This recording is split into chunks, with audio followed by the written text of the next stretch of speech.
Hello, this is Father Mark, and we are on day 52 of the Bible in a Year, and more importantly, we are entering a new section of the Bible in the Year, which is called the Desert Wandering. So you should really listen to the interview with Jeff Cavins, because Father Michael Schmitz has a separate little audio that you can listen to introduce this new part, which is to go through the book of Numbers and the book of Deuteronomy. So we've gotten past the Exodus, although we're still really halfway through the desert wanderings, kind of, getting into this new section. But now it's called Desert Wanderings. The last section was called Exodus, Egypt and Exodus. And now we've got the second half of the section of these desert wanderings. But actually it's going to be, 39 years. The last section was the first year of leaving Egypt, and now we're going to go through the desert in the book of Numbers. And as Father Michael Schmitz says, there's good news and bad news, and that's the bad news. Well, the good news, I'd say the good news is that the book of Numbers is kind of interesting because they're moving again. We've had the book of Leviticus, which was kind of like tedious with all the laws, and the book of Exodus ended that way too, with lots of laws.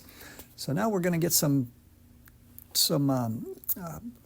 stories, right? Some action stories, things that happen as they move through the desert. And so that's the good news for the book of Numbers for most of the book. But the bad news is that it begins with some kind of boring stuff with the census and all these numbers. That's why it's called the book of Numbers. So the first chapter is a little tedious, as you heard.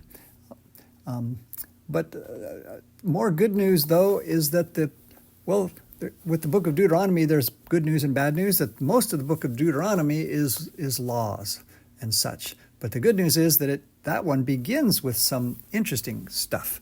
So it's kind of the opposite. So today we're hearing the boring part of Numbers, and we're hearing the only good part of Deuteronomy, really.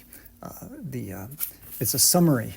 The book of Deuteronomy, first chapter, has a summary of everything, kind of recap of everything that's happened in the book of Exodus. So that's kind of nice. But no, it's not true that the rest of the book of Deuteronomy is so terrible, but it is nevertheless a difficult book because it talks about that second law, that law for going through the wilderness and into a pagan land full of idolatry and child sacrifice and sort of cultic rituals, things that were kind of lewd and impure and such. And so they had to really have a special law, especially since they had behaved so badly in the desert. They needed to have a stricter law, which is called that second law, the Deuteronomy. Again, if you're still with us, that means you have enjoyed the journey so far and how far we've come with the people of Israel, God's chosen people. And you remember the book of Exodus and how it went. It's kind of interesting to see that it's kind of a mirror image of the book of Numbers. The book of Numbers is structured in a very artistic way, kind of beautiful, the way it sort of mirrors or corresponds to the book of Exodus. Because, as you might remember, the book of Exodus begins with the people staying in Egypt, and then it describes their journey through the desert, and it ends with them stationary at Mount Sinai. Well, the book of Numbers is kind of similar. It begins with the people staying at Mount Sinai, then it describes their journey through the desert, and it ends with them staying stationary on the plains of Moab. And then Moses gives his long discourse, which is basically the book of Deuteronomy. And so it's very appropriate that we're going through the two together, the book of Numbers and the book of Deuteronomy.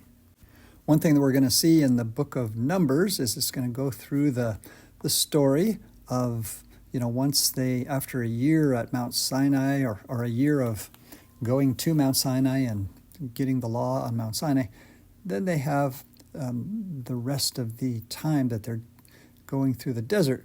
And in chapter 10, as